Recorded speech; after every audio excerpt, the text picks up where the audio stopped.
Hey guys, this is Angela from Stage Right Secrets, and I'm here with Tyler Rich. What's up? What's going on? How you doing? I'm good. How are you? Fantastic. Happy? CMA Fest is Yeah, always happy good. CMA Fest week. You got your festival shirt on. Very festive today. I'm either going to go party, play a show, or sell a car. I figured it out, yeah. So since CMA benefits music education, do you have any favorite memories growing up learning music in school?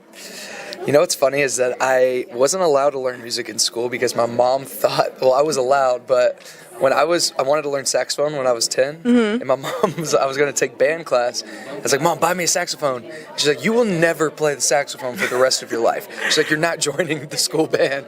And then so we had a piano at the house, and then so I took after school lessons for piano, and it was cool, man. It was just in your whole learning curve as a kid, it implements an entire new part of your brain, and I'm glad I started when I was like 9 or 10 years old, really young. Totally. So how do you choose your set list for a festival like this versus a regular show?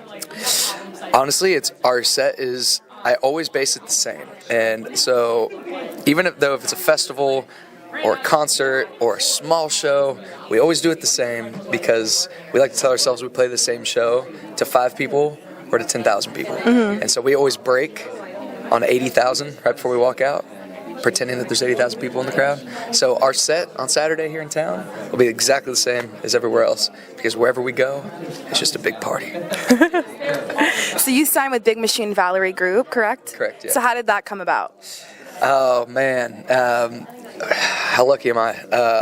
I'd only lived in Nashville for about a year and a half. I had been touring and stuff, and my manager, Pete, manages Justin Moore as well. And Justin is part of the Valerie Music Company.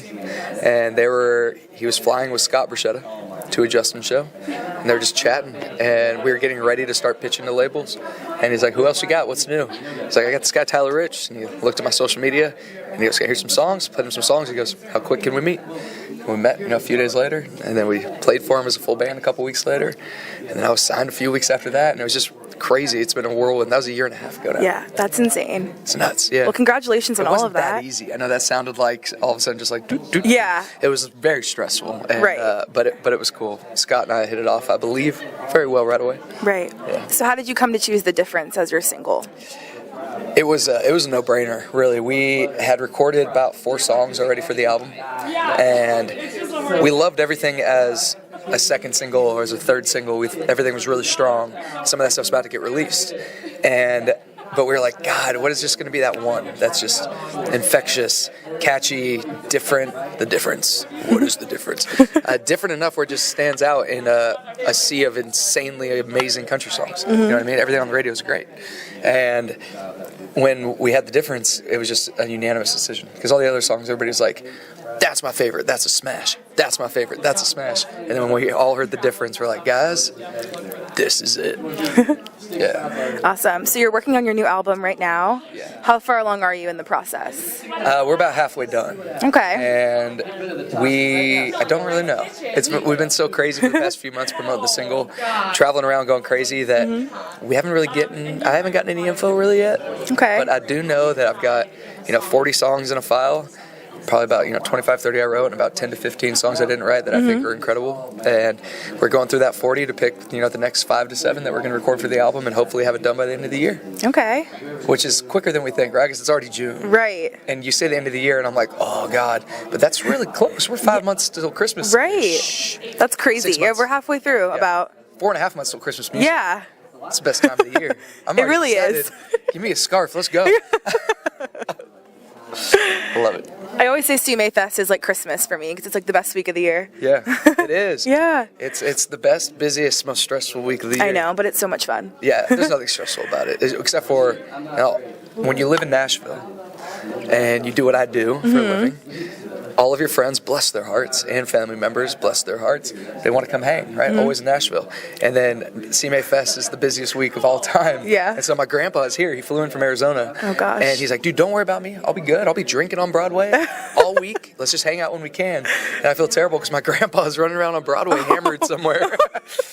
And I'm like, Grandpa, my day is stacked. And he's like, that's fine. I'll see you tonight. I was like, if you're still awake, if you're sober enough, he's like, he will be. He parties harder than I do. So if you see Tyler's grandpa out there, make sure he's okay, guys. Yeah, make sure. Check on him for me. Yeah. Give him a big old hug and a shot. So you're from LA or Northern California, Northern you said. California. So what made you make the move to Nashville? Mandatory. You have to. Yeah. There's a very big misconception that when you live on the West Coast, you look at LA and you think you can do anything in LA. It's the biggest entertainment capital in the world. Then you got New York on the other side. And so when I was living in California, in Northern California, I moved down to LA and I lived there for almost 6 years. And I was like, man, I could do this from here. And so I started my country solo career there. And I was about 2 years in and everything was going great. And then I came to Nashville for the first time just to visit it. And I realized 10 minutes after being here that if you're not in Nashville, it's not going to happen. Right. Like you have to. I mean, Texas country, obviously, they've got their whole industry in Texas, which is way different. But you got to. It's just such a huge family here in town. And it went from writing great songs in LA with friends to writing way better songs every day, 2 to 3 times a day in Nashville because you're surrounded by the best songwriters in the world. Right. And you have to come here. And so here I am. It's been 3 years. So do you prefer co-writing? Absolutely. Okay. Yeah. I put out an independent EP, 3-4 years ago now, and California Grown on there was my last single as an independent artist, and that was the only song I've written alone in probably 4 or 5 years. Wow. You just get in such a groove. I think it's really healthy for your writing brain to write alone. I start a lot of things alone. But God, there's nothing cooler than walking in a room and getting other people's input and just feeding off each other. And a lot of times it's funny, there's this almost like it's in a bad light. People will say, and you're like, oh, yeah, that song's a hit, but God, look, it took 4 people to write it. It's like, what's the difference between 4 people writing a song or a band writing a song? Right.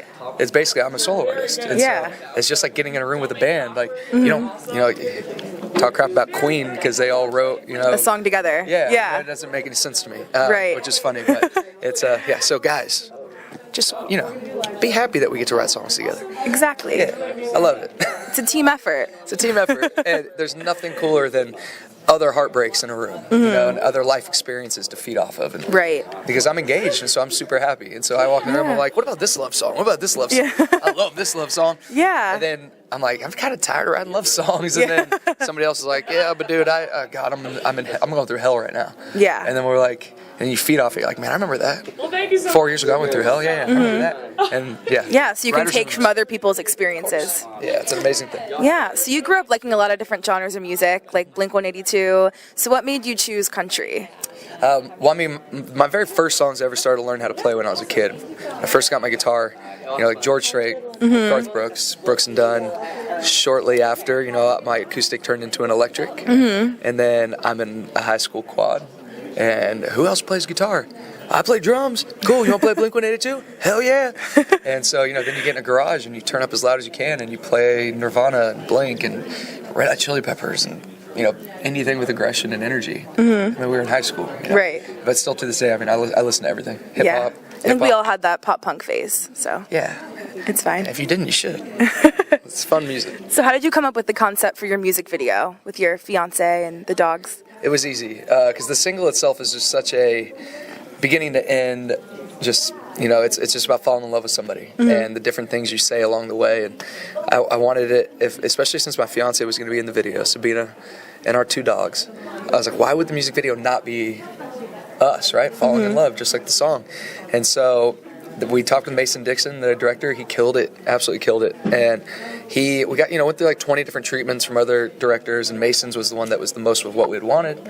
And then so we sat down with him and we kind of like picked each other's brains, and he's like, man, what if it's all these scenes of you guys on your first dates and you about to get a kiss and then you don't, you're about to get a kiss and you don't, then you run back and get her at the end. And then so we start talking about what the different scenes should be and the different memories, and now it's cool. Now we'll always have this little, 10 years from now, both of our dogs are old, so 10 years from now we'll be able to look back at this video and be like, man, that was a video of us falling in love. We'll always have it. A little time capsule. That's so cute. Yeah. So you're also a horror movie buff, right? Oh, man. So if you could pick any movie for your song to be in, what would it be? The difference? Woo, what's up, baby? The difference in a horror movie? I would want the difference to be in the new Rob Zombie Devil's Rejects movie that he's making. Just because his movies are so brutal and just dark, and that song is so happy and the opposite of everything Rob Zombie, that I think it would be actually creepily, ironically perfect. Yeah. Rob, what's up, dude? Well, thank you so much for chatting with us. Yeah, thank you. This was awesome. Yeah, so for all things music, check out StageRightSecrets.com. And to check out Tyler, go ahead and plug your socials. Instagram, Facebook, everything is just Tyler Rich. Twitter, Tyler Rich Music. Log on, say hi.